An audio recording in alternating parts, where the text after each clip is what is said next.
শোণিতপুৰ জিলা বিজেপি সভাপতি হিচাপে আজি কাৰ্যভাৰ গ্ৰহণ কৰে মধুস্মিতা হাজৰিকাই।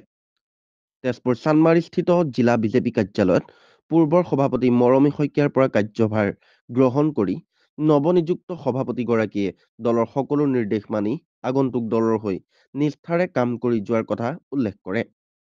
শপত বাক্য পাঠ কৰি দলৰ দায়িত্ব গ্ৰহণ কৰা অনুষ্ঠানত জিলা বিজেপিৰ বহু সংখ্যক নেতাকৰ্মী উপস্থিত থাকে। অসমৰ যশস্বী মুখ্যমন্ত্ৰী আমাৰ সকলোৰে শ্ৰদ্ধাৰ ডক্টৰ হিমন্ত বিশ্ব শৰ্মা ডাঙৰীয়া আৰু দলৰ শীৰ্ষ নেতৃত্বসকল, তেওঁলোকে মোক ভাৰতীয় জনতা পাৰ্টি শোণিতপুৰ জিলাৰ সভাপতিদ্বয়ে যি গুৰু দায়িত্ব অৰ্পণ কৰিছে তাৰ বাবে মই তেওঁলোকৰ ওচৰত চিৰকৃতজ্ঞ।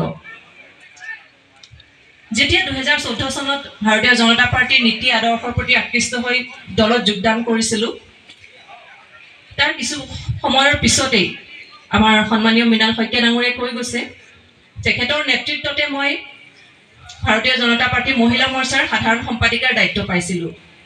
তেতিয়া মই একেবাৰে নতুন, বহুত বিশেষ একো নাজানো। মোৰ হাতত ধৰি শিকোৱাৰ দৰে মৃণালদাই আমাক শিকাইছিলে সংগঠনৰ বিভিন্ন বিষয়। এইখিনিতে মই নাম ল'ব লাগিব মোৰ গুৰুস্থানীয়, মই এতিয়াও যাক গুৰু মানো, সন্মানীয় পূৰবী বৰা বাইদেউ। পূৰবীবাৰ হাতত ধৰি পূৰবীবাই মোক নিজৰ মাতৃৰ দৰে মৰম কৰি মোক শিকাইছিলে কেনেদৰে সংগঠন কৰিব লাগে, কি কৰিব লাগে। গতিকে পূৰবীবাকো মই নমস্কাৰ জনাইছোঁ। তাৰপিছত তাৰ পিছলৈ তুলসী বৰঠাকুৰ ডাঙৰীয়াৰ নেতৃত্বত মই মহিলা মৰ্চাৰ সভানেত্ৰী হৈছিলোঁ। তেখেতেও পিতৃসুলভ আচৰণেৰে আমাক খুব সুন্দৰকৈ কাম কৰি যাবলৈ সুযোগ দিছিলে, সুবিধা দিছিলে।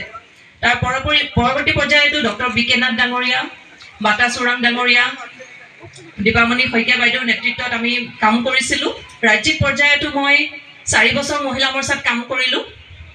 তাৰপিছত দলে মোক প্ৰথমে মণ্ডল সভাপতিৰ দায়িত্ব দিলে তেজপুৰ নগৰ মণ্ডলৰ, আৰু বৰ্তমান ভাৰতীয় জনতা পাৰ্টি শোণিতপুৰ জিলাৰ সভাপতিৰ দৰে এটি গধুৰ দায়িত্ব দিলে। আজিৰ তাৰিখত আমাৰ মহিলাসকলে পঞ্চায়ততে হওক, বুথতে হওক, সকলোতে গোটেই জিলাখনতে ইমান সুন্দৰভাৱে কাম কৰি আছে। গতিকে আমি দৃঢ় বিশ্বাসী, আমি 100% আমি পঞ্চায়ত দখল কৰিম, আৰু ইয়াত মহিলাসকলৰ অংশীদাৰ আপোনালোকে অনাগত দিনত দেখিব যথেষ্ট হ'ব।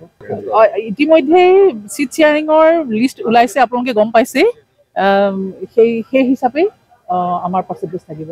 হয়, আজি ভাৰতীয় জনতা পাৰ্টি শোণিতপুৰ জিলাৰ সভাপতিৰ দায়িত্ব গ্ৰহণ অনুষ্ঠান আছিলে। আজি ইয়াতে দায়িত্বভাৰ গ্ৰহণ কৰিলোঁ। ইয়াতে আমাৰ দলৰ জ্যেষ্ঠ কাৰ্যকৰ্তাসকল আহিছে। আমাৰ জিলাৰ বিষয়ববীয়াৰ পৰা আৰম্ভ কৰি বুথ পৰ্যায়লৈকে সকলো কাৰ্যকৰ্তা ইয়ালৈ আহিছে। তেওঁলোকে ইয়ালৈ আহিছে, আশীৰ্বাদ প্ৰদান কৰিছে, খুব ভাল লাগিছে। আচলতে কেনেকুৱা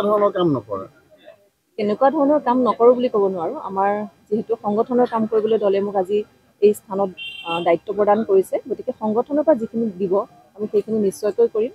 আৰু নকৰাৰ তেনেকুৱা ধৰণৰ একো, আমি যিখিনি ভাৰতীয় জনতা পাৰ্টিৰ যিখিনি আহে সংগঠনৰ কাম কাজ, সেইখিনি আমি নিশ্চয়কৈ চলাই লৈ যাম, আৰু নিজাকৈ আমাৰ কিছু পৰিকল্পনা আছে, সেইখিনিও আমি আগুৱাই লৈ যাম।